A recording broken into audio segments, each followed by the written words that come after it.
Leveling in MMORPGs can be very boring, but it is something every player needs to go through to get to the max level and start enjoying the endgame. Throne of Liberty is no different than any other MMORPG, but a great effort has been made by developers to reduce the time needed to reach max level. Here is everything you need to know that will make your leveling fast and efficient. If you prefer the written version, the link will be in the description and pinned comment.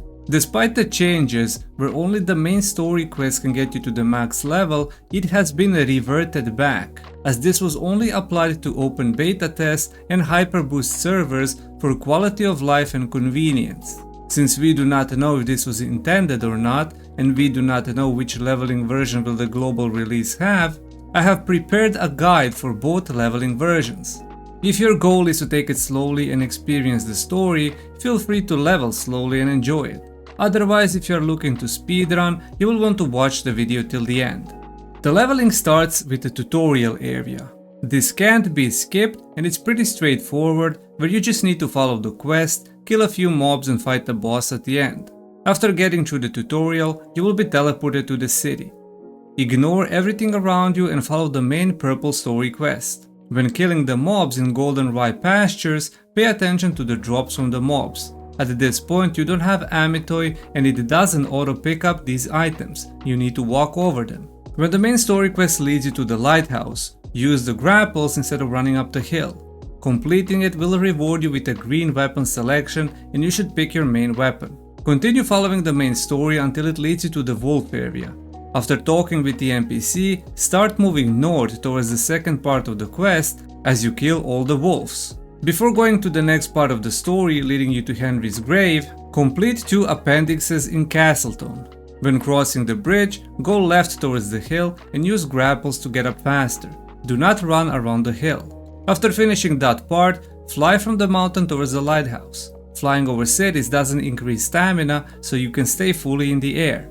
This should put you at level 12 and unlock the next chapter. The story will lead you to the Starlight Observatory.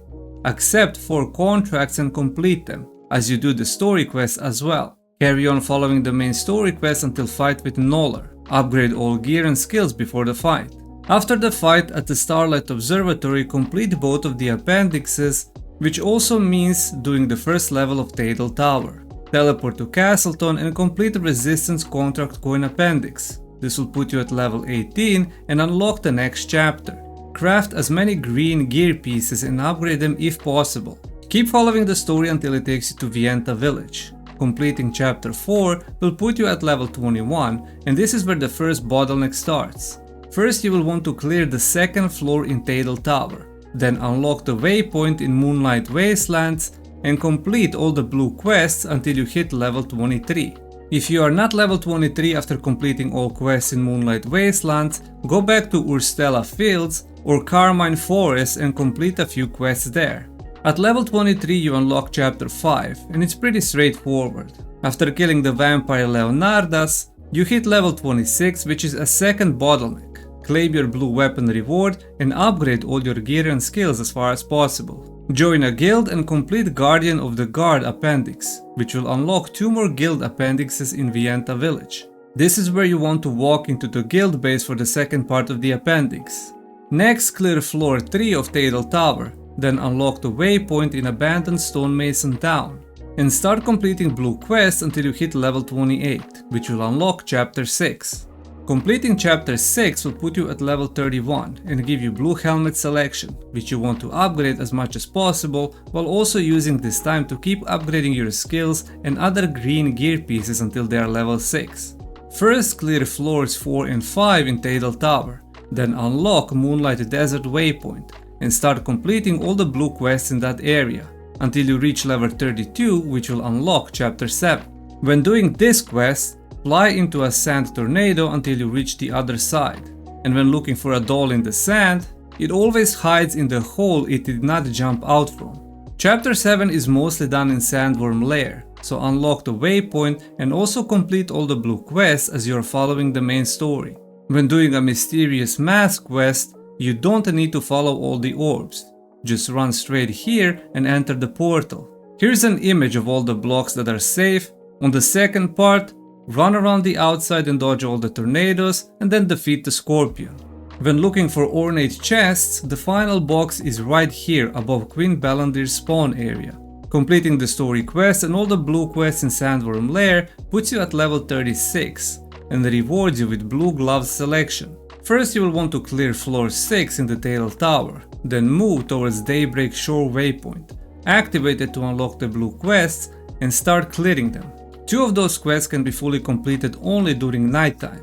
These are the locations of all 4 Sailors' keepsakes, while the 5th one is RNG drop from sea crabs. You can complete all of this during daytime and then deliver the final quest at the nighttime while also killing 5 fireflies. If you are waiting for nighttime, you can also complete the Queen's Blessing quest at Moonlight Desert Oasis. Completing all of this will put you at level 38 and unlock chapter 8. Focus on the main story until it leads you to the Raging Wilds. There, activate the waypoint and start doing all blue side quests as you are also doing the main story quest. If you have been upgrading your gear and skills, you should be able to solo kill both Stone Golem Chief and Temitran Chief, but there will likely be other people around to group up with. When you complete all blue quests, continue with the story which will lead you to the fight with the first demon. He has a mechanic where he starts pulling the hearts in jars towards him while casting a lightning bolt.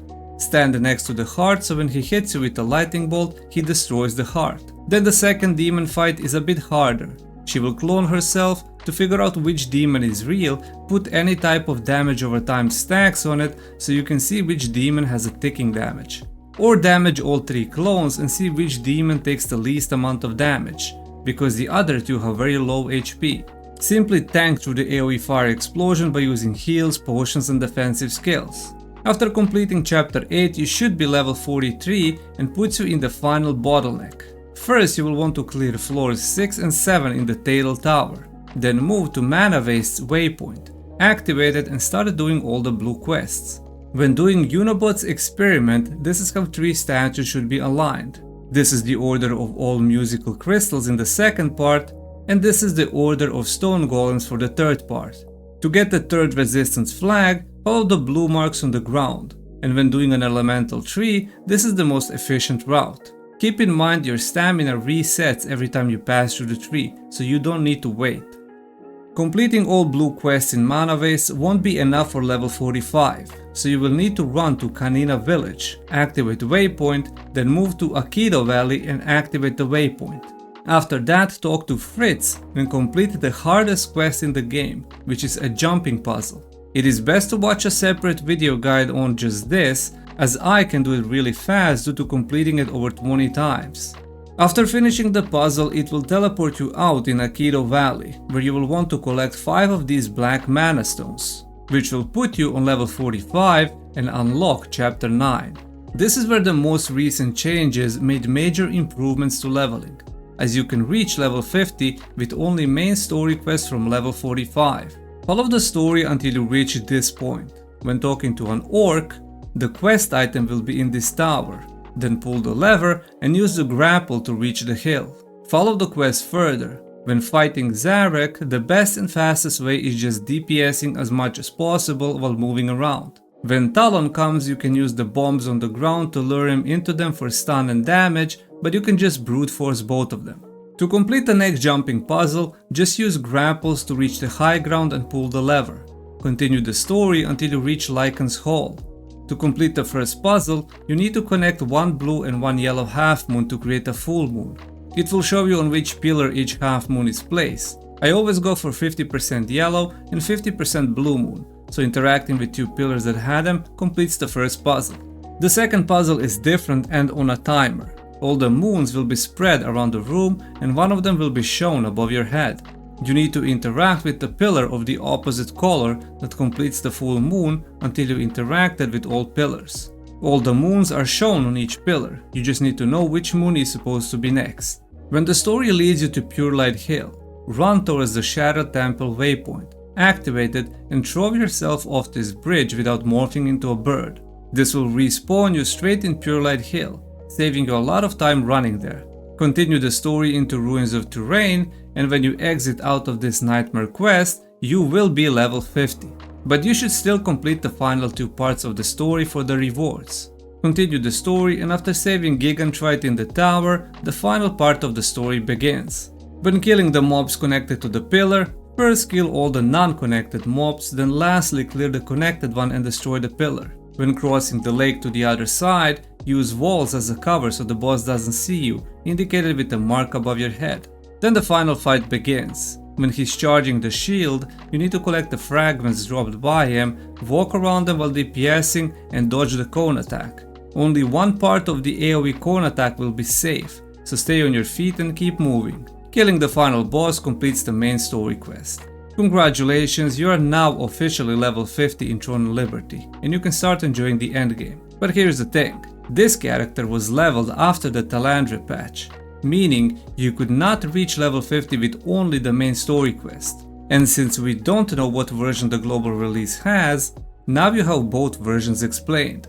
If leveling is done by only the main story quest, you can still follow this guide and just ignore all the blue quests, as you will be able to reach level 49 with just the main story, and then from 49 to 50, you can complete it with doing contracts. But you're also probably asking yourself, now that I'm 50, what do I do next? There's so many things. Well, I'm glad you asked, because on your screen a video just appeared that shows you everything you can and everything you need to do as soon as you hit level 50. You don't want to miss this, as it can set you behind if not done correctly. Before you leave, consider subscribing. You have already made it to the end of the video. I deserve at least a sub for helping you reach rank 1 in the leveling leaderboards.